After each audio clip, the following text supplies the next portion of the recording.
నమస్కారం SDV news కి స్వాగతం. నేను స్వప్న. ముందుగా హెడ్లైన్స్ చూద్దాం.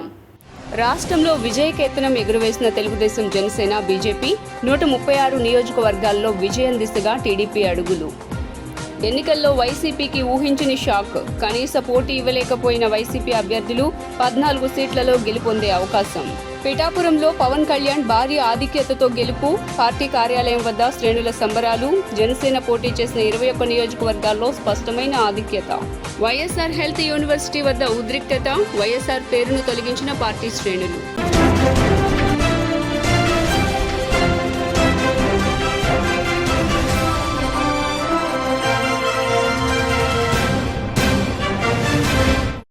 ఇక డీటెయిల్స్ చూస్తే ఏపీ అసెంబ్లీ ఎన్నికల ఫలితాల్లో కూటమికే స్పష్టమైన ఆధిక్యం రావడంతో టీడీపీ అధినేత నారా చంద్రబాబు నాయుడు కుటుంబ సభ్యులు సంబరాలు చేసుకున్నారు. చంద్రబాబు సతీమణి భువనేశ్వరి, లోకేష్, బ్రాహ్మణి, దేవాంశ్, బాలకృష్ణ సతీమణి వసుంధర, ఇతర కుటుంబ సభ్యులంతా కలిసి కేక్ కట్ చేశారు. ఈ సందర్భంగా లోకేష్ తల్లి భువనేశ్వరి ప్రేమగా ముద్దాడారు.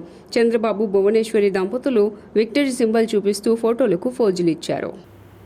ఏపీలో టీడీపీ కూటమి సంచలన విజయం నమోదు చేసుకుంది. ఏపీలో టీడీపీ కూటమి భారీ విజయం సాధించిన నేపథ్యంలో టీడీపీ అధినేత చంద్రబాబుకు ప్రధాని నరేంద్ర మోదీ ఫోన్ చేశారు. ఎన్డీఏ భాగస్వామి పక్షాలైన టీడీపీ, జనసేన ఏపీలో అద్భుత విజయాలు సాధిస్తుండటం పట్ల మోదీ చంద్రబాబుపై అభినందనల వర్షం కురిపించారు.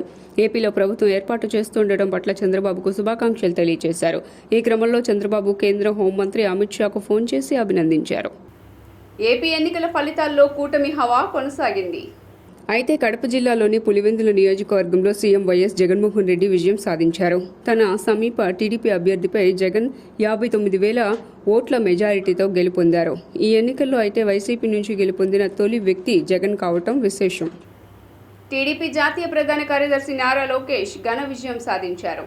గత ఎన్నికల్లో మంగళగిరి నుంచి పోటీ చేసిన నారా లోకేష్ ఆ సమయంలో ఓటమి పాలయ్యారు. ఎక్కడ పోగొట్టుకున్నారో అక్కడే వెతుక్కోవాలన్నట్లుగా ఈసారి మంగళగిరి నుంచి పోటీ చేసి విజయం సాధించారు. గత 5 ఏళ్లుగా నారా లోకేష్ ఎన్నో రకాల విమర్శలను ఎదుర్కొంటూ వస్తున్నారు. మంగళగిరి ఓటమి పాలయ్యారంటూ వైసీపీ నేతలు ఆయన్ను ఎన్నో విధాలుగా అవమానించారు. వాటన్నింటినీ నారా లోకేష్ తన విజయంతో సమాధానం చెప్పారు. తానేమి తన కంచుకోట నుంచి పోటీ చేయటం లేదని, టీడీపీ వీక్గా ఉన్న స్థానం నుంచి పోటీ చేశానని, తిరిగి అదే స్థానం నుంచి పోటీ చేసి విజయం సాధిస్తానని లోకేష్ పలుమార్లు తెలియజేశారు. ఇప్పుడు ఆయన విజయం వైసీపీకి చెంపపెట్టు అని చెప్పాలి. ఏపీ ఎన్నికల ఫలితాల్లో వైఎస్ఆర్ కాంగ్రెస్ పార్టీ ఘోర పరాభవం దిశగా వెళ్లింది. ఆంధ్రప్రదేశ్ ఎన్నికల ఫలితాల్లో వైఎస్ఆర్ కాంగ్రెస్ పార్టీ ఘోర పరాభవం దిశగా వెళ్తోంది. తెలుగుదేశం పార్టీ నేతృత్వంలోని ఎన్డీఏ కూటమికి ఘన విజయం దిశగా తీర్పునిచ్చారు ఏపీ ప్రజలు. కౌంటింగ్ ప్రారంభం నుంచి ఏ దశలోనూ వైసీపీ కనీస స్థాయిలో పోటీ ఇవ్వలేకపోయింది. రాష్ట్రంలో దాదాపు 90% స్థానాల్లో ఎన్డీఏ కూటమి దూసుకుపోతోంది. ఇప్పటి వరకు జరిగిన అన్ని రౌండ్లలోనూ ఏపీ ప్రజా తీర్పు స్పష్టంగా కనిపిస్తోంది. పలుచోట్ల ఆ పార్టీ అభ్యర్థులు లెక్కింపు కేంద్రాల నుంచి ఇంటిముఖం పడుతున్నారు. ఇక ఇప్పటి వరకు ఆయా నియోజకవర్గాల్లో ట్రెండ్ ఎలా ఉందో చూద్దాం. టీడీపీ జాతీయ ప్రధాన కార్యదర్శి నారా లోకేష్ అసాధ్యాన్ని సుసాధ్యం చేశారు. మంగళగిరిలో విజయడంకా మోగించారు. సమీప ప్రత్యర్థి వైసీపీ అభ్యర్థి లావణ్యపై గెలిచారు. దీంతో టీడీపీ దశాబ్దాలుగా గెలవలేని మంగళగిరి అసెంబ్లీ స్థానంలో ఆ పార్టీ జెండా ఎగురవేసి చరిత్ర సృష్టించారు. ఇప్పటి వరకు ఈ నియోజకవర్గంలో 15 సార్లు ఎన్నికలు జరిగితే టీడీపీ కేవలం 2 సార్లు మాత్రమే గెలిచింది. 1985లో చివరిగా గెలిచింది. ఆ తర్వాత ఇప్పటి వరకు అక్కడ గెలవలేదు. ఇక 2019లో లోకేష్ పోటీ చేసి ఓడిన నియోజకవర్గాన్ని అంటిపెట్టుకుని ఉండటం ఇప్పుడు ఆయనకు కలిసొచ్చింది. అలాగే నియోజకవర్గంలో వివిధ సేవా కార్యక్రమాలు చేపట్టడం ఆయనపై ప్రజల్లో సానుకూలతను పెంచాయంటల్లో ఎలాంటి సందేహం లేదు. తిరువూరు నియోజకవర్గంలో తెలుగుదేశం పార్టీ విజయడంకా మోగించింది. ఆ పార్టీ అభ్యర్థి కొలికిపూడి శ్రీనివాసరావు సమీప ప్రత్యర్థి నల్లగట్ల స్వామిదాస్పై అత్యధిక మెజారిటీతో విజయం సాధించారు. ఓటమి భారంతో ఎమ్మెల్యే నల్లగట్ల స్వామిదాస్ కౌంటింగ్ కేంద్రం నుంచి వెనుతిరిగారు. ప్రజలు కూటమికి బ్రహ్మరథం పట్టారని ఈ సందర్భంగా శ్రీనివాసరావు పేర్కొన్నారు. సైకిల్ వచ్చింది.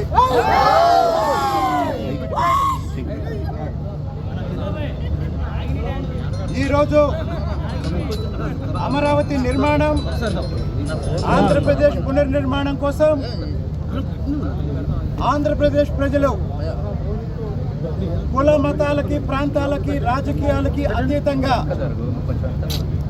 ఈ రాష్ట్రాన్ని గాడిలో పెట్టడానికి చంద్రబాబు నాయుడు గారు మళ్ళీ ముఖ్యమంత్రి కావాల్సిన ఒక చారిత్రాత్మక అవసరం ఉంది అని ఓటు ద్వారా ఒక నిశ్శబ్ద విప్లవం ద్వారా ఈరోజు రుజువు చేశారు. కాబట్టి ఈరోజు స్లోగన్ ఏంటంటే సైకో పోయాడు, సైకిల్ వచ్చింది. జై Amaravati. Doctor YSR health university పేరును టీడీపీ కార్యకర్తలు మార్చివేశారు. డాక్టర్ వైఎస్ఆర్ హెల్త్ యూనివర్సిటీ పేరును మార్చేసిన టీడీపీ కార్యకర్తలు యూనివర్సిటీకి చేరుకున్న పార్టీ శ్రేణులు వైఎస్ఆర్ పేరును బలవంతంగా తొలగించారు. వైఎస్ఆర్ పేరు స్థానంలో ఎన్టీఆర్ పేరును చేర్చారు.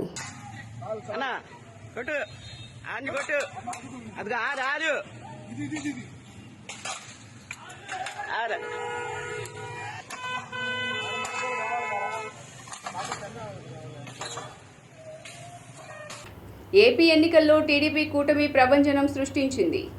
అన్ని ప్రాంతాల్లోనూ క్లీన్ స్వీప్ చేసింది. పిఠాపురం నుంచి బరిలో నిలిచిన జనసేన అధినేత పవన్ కళ్యాణ్ ఘన విజయం సాధించారు. వైకాపా అభ్యర్థి వంగ గీతపై 69,169 ఓట్ల తేడాతో రికార్డు విజయం నెలకొల్పారు. జనసేన రాజకీయ వ్యవహారాల కమిటీ చైర్మన్ నాదెండ్ల మనోహర్ తెనాలి నుంచి విజయం సాధించారు. మరోవైపు 21 స్థానాల్లో పోటీ చేసిన జనసేన దాదాపు అన్ని సీట్లను గెలుచుకునే దిశగా దూసుకు వెళ్తోంది. ఎన్నికల ఫలితాలపై ప్రముఖ జ్యోతిష్యుడు వేణుస్వామి వీడియోను విడుదల చేశారు. తన ఓటమి ఒప్పుకుంటూ ప్రముఖ జ్యోతిష్యుడు వేణుస్వామి ఓ వీడియోను విడుదల చేశారు. దేశ రాష్ట్ర వ్యాప్తంగా నా అంచనా ప్రకారం ఎవరు గెలుస్తారో చెప్పానన్నారు. దేశంలో మోదీ ప్రభావం తగ్గుతుందని చెప్పానని అది జరిగిందన్నారు. అలాగే ఆంధ్రాలో జగన్మోహన్ రెడ్డి గెలుస్తారని భావించానని, ఈ విషయంలో నా లెక్క తప్పిందన్నారు. నాకున్న పరిజ్ఞానం, విద్యను అనుసరించి నా అభిప్రాయాన్ని వెల్లడించానన్నారు. పోటీ చేసిన వారి జాతకాన్ని ఆధారంగా చేసుకుని ఫలితాలు చెప్పానన్నారు. వెంకటేశాయ. సో ఎన్నికల ఫలితాల గురించి దేశవ్యాప్తంగా మరియు ఆంధ్రప్రదేశ్ రాష్ట్రానికి సంబంధించి నేను ఇచ్చినటువంటి ప్రిడిక్షన్లో నేను నరేంద్ర మోడీ గారి ప్రభావం తగ్గుతుంది అని చెప్పడం జరిగింది. అలాగే ఆంధ్రాలో జగన్మోహన్ రెడ్డి గారు గెలుస్తారు అని చెప్పడం జరిగింది. నాకున్నటువంటి విద్వత్తు, నా విద్యను అనుసరించి నేను చెప్పడం జరిగింది. సో నేను చెప్పిన దాంట్లో సెంట్రల్లో మోడీ ఆధిపత్యం అనేటువంటిది తగ్గింది, ఒకటి జరిగింది. రెండవది ఆంధ్రప్రదేశ్లో జగన్మోహన్ రెడ్డి గెలుస్తాడు అని చెప్పి నేను చెప్పినటువంటి ప్రిడిక్షన్ తప్పింది. సో జనరల్ గా జాతకాన్ని బేస్ చేసుకుని మాత్రమే నేను చెప్పడం జరుగుతోంది. సో చాలా రోజుల నుండి నన్ను విమర్శిస్తూ ఉన్నవాళ్ళు, నన్ను ట్రోల్ చేస్తూ ఉన్నవాళ్ళు ఒక లక్ష్యంగా చేశారు. సో ఈ రోజు నేను చెప్పినటువంటి ప్రిడిక్షన్ 100% తప్పయింది. దాంతో ఖచ్చితంగా నేను ఒప్పుకుంటా ఉన్నాను.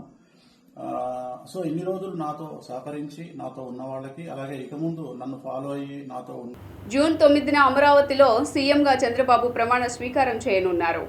ఏపీ అసెంబ్లీ ఎన్నికల్లో కూటమి భారీ విజయం సాధించడంతో టీడీపీ అధినేత నారా చంద్రబాబు నాయుడు ప్రమాణ స్వీకారం అంశంపై చర్చలు మొదలయ్యాయి.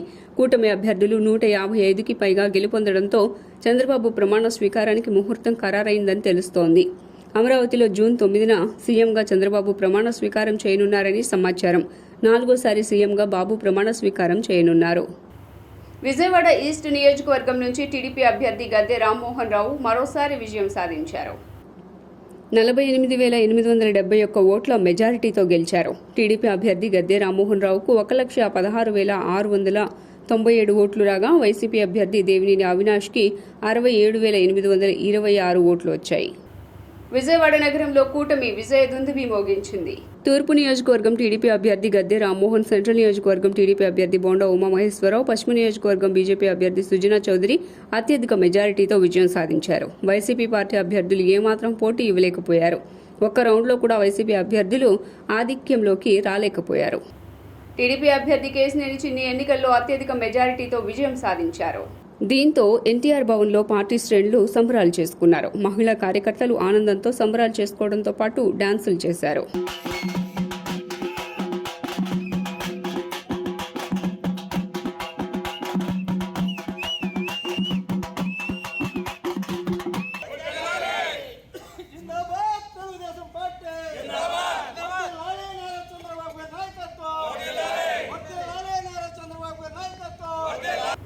గుంటూరు ఎమ్మెల్యే అభ్యర్థి మాజీ మంత్రి విడుదల రజనీ కారుపై టీడీపీ కార్యకర్తలు రాళ్లదాడి చేశారు.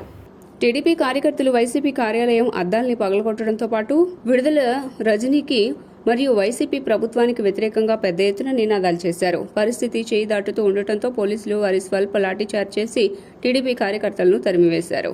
విడుదల రజనీ కార్యాలయం చుట్టుపక్కల భారీ బందోబస్తును ఏర్పాటు చేశారు.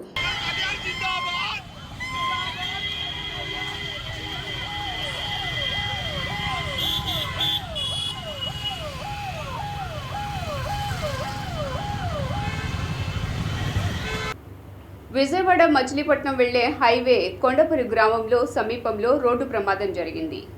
విజయవాడ మచిలీపట్నం హైవే కొండుపర్రి గ్రామం సమీపంలో బైపాస్ మీద రోడ్డు ప్రమాదం. 2 కార్లు ఢీకొనడంతో ప్రమాదం జరిగింది. ఓవర్టేక్ చేయబోయి యాక్సిడెంట్ జరిగినట్లుగా స్థానికులు వెల్లడించారు. 2 కార్లలో 7 ప్రయాణిస్తున్నారు. స్వల్ప గాయాలతో బయటపడ్డారు. శృతి హాస్పిటల్లో చికిత్స పొందుతున్నారు.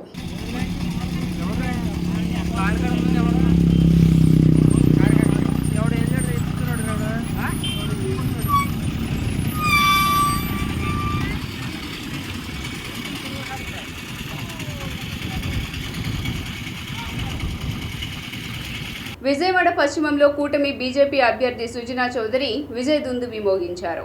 కూటమి బీజేపీ ఎమ్మెల్యే అభ్యర్థి సుజనా చౌదరి విజయవాడ పశ్చిమంలో విజయం సాధించారు. కేంద్ర మంత్రిగా చేసిన ఆయన విజయవాడ పశ్చిమంలో ఎమ్మెల్యే అభ్యర్థిగా పోటీ చేశారు. ఇప్పటి వరకు పశ్చిమంలో 40,000 ఓట్లు దాటిన చరిత్ర లేదు. కానీ నేడు 47,000కు పైగా మెజారిటీతో ఆయన గెలుపొందడం విశేషం. ఈ విజయంపై సుజనా చౌదరి మాట్లాడుతూ తాను లోకల్ కాకపోయినా ప్రజల కష్టాలను తెలుసుకున్నానని, ప్రజల్లో ఒకటిగా ఉంటూ ప్రజల కష్టాలు నెరవేరుస్తానని ఆయన హామీ ఇచ్చారు. ఇంతవరకు ఎన్నడూ చూడనటువంటి అతి భారీ విజయాన్ని కూటమి పార్లమెంట్ అభ్యర్థి కేశినేని చిన్ని చవిచూశారు. ఆయన రాజకీయంగా అరంగేట్రం చేసి భారీ విజయాన్ని నమోదు చేశారు. ఈ విజయం టీడీపీ శ్రేణుల్లో ఉత్సాహం నింపింది. విజయవాడ పార్లమెంట్ కార్యాలయం ఎన్టీఆర్ భవన్లో కేశినేని శివనాథ్కి ఘన స్వాగతం లభించింది. కౌంటింగ్ కేంద్రాల పర్యటన నుంచి రాగానే తల్లి ప్రసూనాంబ దగ్గర కేశినేని చిన్ని ఆశీస్సులు అందుకున్నారు. ఈ సందర్భంగా టీడీపీ శ్రేణులు కేశినేని చిన్నిని ఊరేగిస్తూ ఆనందోత్సాహాలు జరుపుకున్నారు.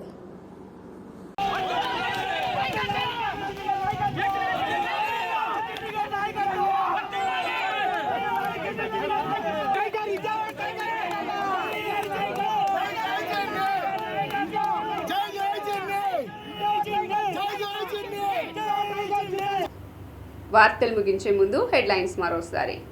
రాష్ట్రంలో విజయకేతనం ఎగురవేసిన తెలుగుదేశం, జనసేన, బీజేపీ 136 నియోజకవర్గాల్లో విజయం దిశగా టీడీపీ అడుగులు. ఎన్నికల్లో వైసీపీకి ఊహించని షాక్. కనీస పోటీ ఇవ్వలేకపోయిన వైసీపీ అభ్యర్థులు 14 సీట్లలో గెలుపొందే అవకాశం. పిఠాపురంలో పవన్ కళ్యాణ్ భారీ ఆధిక్యతతో గెలుపు. పార్టీ కార్యాలయం వద్ద శ్రేణుల సంబరాలు. జనసేన పోటీ చేసిన 21 నియోజకవర్గాల్లో స్పష్టమైన ఆధిక్యత. వైఎస్ఆర్ హెల్త్ యూనివర్సిటీ వద్ద ఉద్రిక్తత. వైఎస్ఆర్ పేరును తొలగించిన పార్టీ శ్రేణులు.